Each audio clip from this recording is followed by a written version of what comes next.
know just what you do to me. Play my emotions like a pair of puppet strings. Did it ever occur to you? Hey everyone, very good morning. Welcome back to my channel Rajan Anjali's lifestyle. তো আজকের ওয়েদারটা খুব সুন্দর, দেখো ঘুরতে যাওয়ার মতো একদম অ্যাপ্রোপ্রিয়েট। কিন্তু আজকে আমরা আর কোথাও বেরোচ্ছি না, ভীষণ ঠান্ডা। তো আজকের ব্লগটা আমি ওয়েলকাম করে দিলাম এখানেই। তো দেখতে থাকো ব্লগটা, সারাদিনের কেমন লাগছে জানিও কমেন্ট করে। তো সঙ্গে থাকো, দেখতে থাকো ব্লগটা।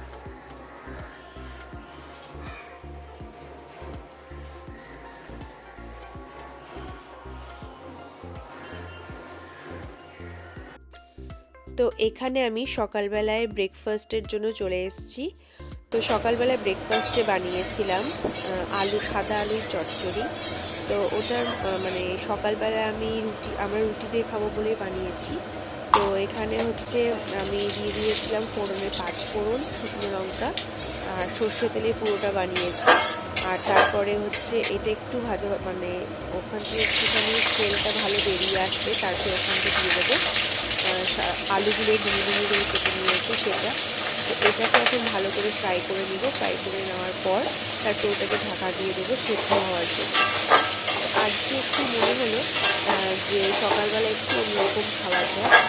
সকালবেলা যেহেতু স্কুল থাকে, তো তখন তো আর সবসময় রুটি বানানোর সময়টা থাকে না বলে আমরা বেশিরভাগ রাত্রে রুটি খাই। তো আজকে ভাবলাম যে আজকে এখন সময় আছে, তাহলে সকালে একটু ব্রেকফাস্টে রুটি বানিয়ে যাক। তো সেই অনুযায়ী এখানটায় দেখো আমি ওই আলুগুলোকে ভেজে নিয়েছি, তারপর ওটার মধ্যে একটু বেশি পরিমাণে টমেটো দিয়েছি। আর এই সাদা আলুর চচ্চড়িতে না একটু টমেটোটা বেশি দিলে একটু টক টক হয়, খেতেও বেশ ভালো লাগে। আর ঠান্ডার দিনে তো এটা খেতে বেশ ভালো লাগে। আর এর সাথে দিয়ে দেবো কাঁচা লঙ্কা কুচি, যাতে একটু ঝালঝালও হয়। যেহেতু এখানে শুকনো লঙ্কা কোনো ইউজ করবো না, আগেই বললাম যে এটা সাদা আলুর চচ্চড়ি, তাই জন্য যেহেতু শুকনো লঙ্কা ইউজ করবো না আর হলুদ গুঁড়োও ইউজ করবো না, তাই জন্য এখানে একটু কাঁচা লঙ্কা চিড়ে দিয়ে দিয়েছি। তো এখন এটা আর কিছুই না, একটু নুন দিয়ে দেবো, স্বাদ মতো নুন দিয়ে এটাকে ঢেকে দিতে হবে যাতে ভালো করে সেদ্ধ হয়ে যায়। আর এখানে যেটা আমি দেখাচ্ছি দেখো, এটা ছিল হচ্ছে ভাজা মশলা। এখানে অনেক রকমের হোল স্পাইসেসগুলোকে আমি গুঁড়ো করে নিয়েছি। তো গুঁড়ো করে একটা আমি কন্টেনারে ঢেলে রাখি, যাতে মাঝে মধ্যে এটা না ইউজ করা যায় যে কোনো তরকারিতে। তো যাই হোক, এখন এটাকে ঢেকে দেব কিছুক্ষণের জন্য। তারপর পরে আমি এটার মধ্যে একটু জল দিয়ে দেবো। আর তার পাশাপাশি আমি এখানে আরেকটা প্যান বসিয়ে নিয়েছি, এটার মধ্যে অল্প একটু কাসুরি মেথি নিয়েছি আর এটাকে একটু ড্রাই রোস্ট করে নেব। তো ড্রাই রোস্ট করে নিয়ে তারপর ওটাকে লাস্টে যখন আমার তরকারিটা রান্না হয়ে যাবে, তারপরে তার উপর দিয়ে একটু হাতের মধ্যে নিয়ে ওটাকে ছড়িয়ে দেবো।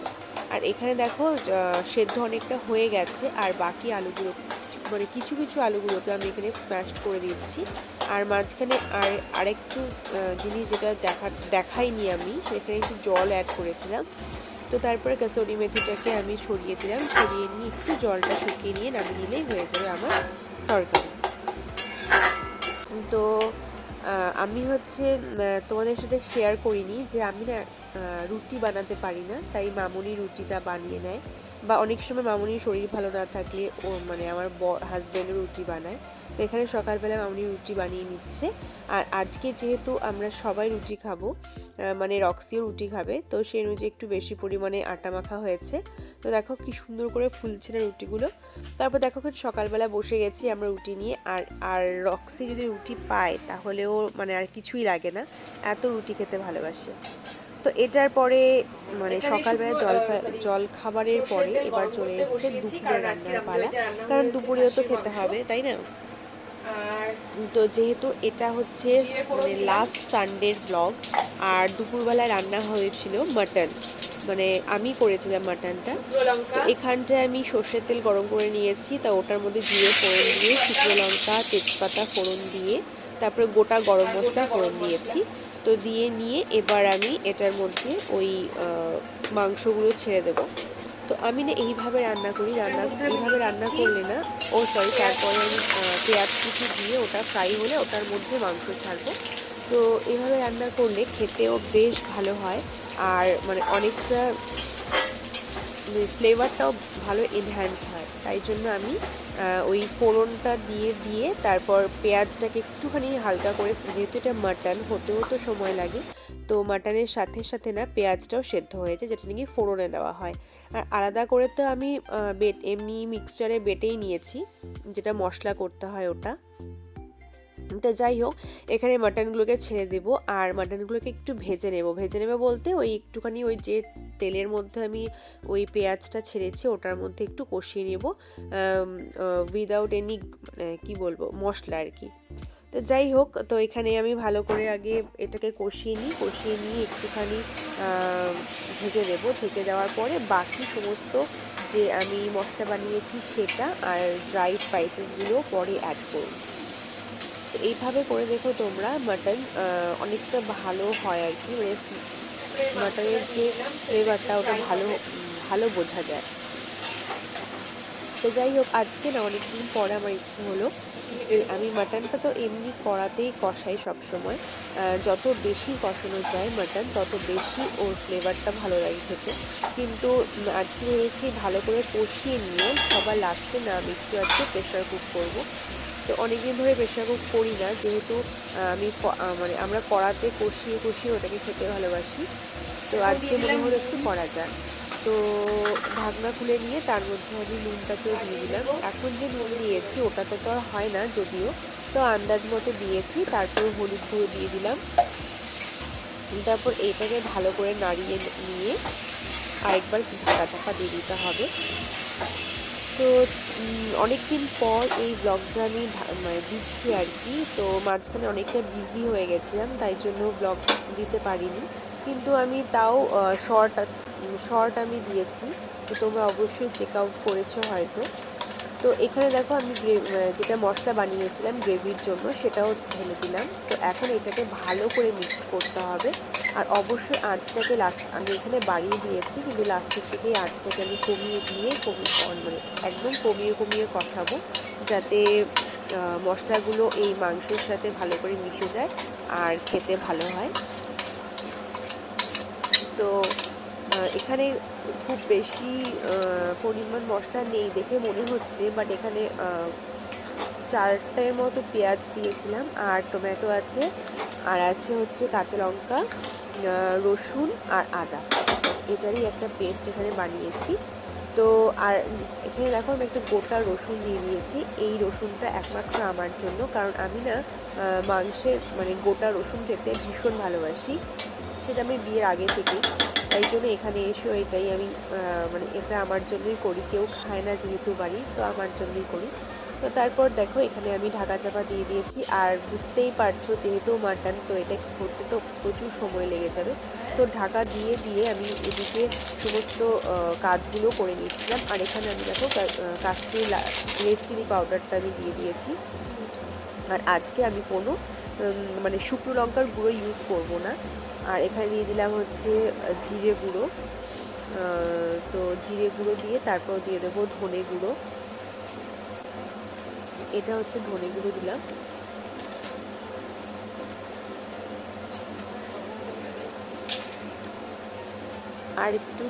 আর লাস্টে আর একটু পরে দিয়ে দেবো হচ্ছে একটু গোলমরিচের গুঁড়ো। আর মাংসটা খেতেও খুব ভালো হয়েছিল, যেহেতু আমি পরে ভয়েস ওভার দিচ্ছি এটাতে। তো আমাদের খেতে ভীষণ ভালো লেগেছিলো। তো যাই হোক, সানডে বলে যেহেতু বাড়িতে তাই জন্য মানে রান্নাটাও বাড়িতে থাকলে করতে বেশ ভালো লাগে। আর এই যে গোলমরিচের গুঁড়ো দিয়ে দিলাম। আর আজকে আমরা ইচ্ছে করে বাইরে কোথাও বেরোইনি, কারণ রাত্রিবেলা আছে একটা বার্থডে পার্টি। তো আমার স্কুলেরই স্টুডেন্ট, তো ওর বার্থডেতে যাওয়ার আছে, তাই দুপুরবেলায় মানে একটু বাড়িতে থাকার চেষ্টাই করে। আর বাড়িতে থাকলে না আমার মানে বাড়ির কাজকর্ম করতে, রান্নাবান্না করতে বেশ ভালো লাগে। তো সকালবেলা আমার টিউশন ছিল, টিউশন পড়িয়ে নিয়ে তারপর আমি রান্না করেছি, যেহেতু আমার একদিন গ্যাপ হয়ে গেছিলো, তো ওটাই আমি মেকআপ দিয়েছি আজকে। আর দেখো কালারটা কি দারুণ এসছে না, আর খেতেও তো খুব ভালো হয়েছিল। তো এখানে আমি ভালো করে কষিয়ে নিয়ে এই যে প্রেশার কুক করতে বসিয়ে দিয়েছি। তো বেশি হুইসেল দিইনি, 3টে হুইসেল দিয়েছি। তো এখানে মানে হুইসেল দেওয়ার পর খোলা অবস্থা তোমাদের দেখাচ্ছি। আর একটু ফুটতে দেবো। ফুটতে দেওয়ার সময় যে আলুগুলো আমি কষানোর সময় মানে বের করে রেখেছিলাম, যাতে ওটা মানে একদম গলে না যায় প্রেশার কুক করলে, তো ওই আলুগুলো আমি অ্যাড করে দিলাম। আর তার আগে দিয়ে দিয়েছিলাম গরম মশলা গুঁড়ো। তো এটা দিয়ে আমি এখন এটাকে একটু ভালো করে ফুটিয়ে নেব। ফুটিয়ে নিলে ব্যাস আমাদের মাংস রেডি। তো যাই হোক, তোমাদের মানে মাটন কিভাবে খেতে ভালো লাগে, মানে হচ্ছে কষিয়ে কড়াতে নাকি প্রেশার কুক করে, জানিও। আর লাস্টে যেহেতু আমি প্রত্যেকটা খাবারে হালকা মানে বোঝা যায় না এরকম একটু মানে সুগার অ্যাড করি, তো খেতেও ব্যালেন্সটা মানে ওই নুন আর চিনি ব্যালেন্সটা বেশ ভালো হয়, টেস্টটা ভালো আসে। তাই আমি হালকা একটুখানি মানে কয়েক দানা বলতে পারো একটু চিনি ইউজ করি। তো এখানে আমার রান্না হয়ে গেছে প্রায়। পাশে বসিয়েছি রক্সির জন্য ডাল, ও যেহেতু দুপুরবেলা ডাল সেদ্ধ দিয়ে ভাত খাবে। তো যাই হোক, এখানে দেখো কি কি রান্না হয়েছে একবার বলে দিচ্ছি। এটা রক্সির ডাল সেদ্ধ, এটা হচ্ছে মাটন, এটা হচ্ছে মাছের ঝোল। তো আজ এই পর্যন্তই, আবার দেখা হচ্ছে নেক্সট ব্লগে। Thank you.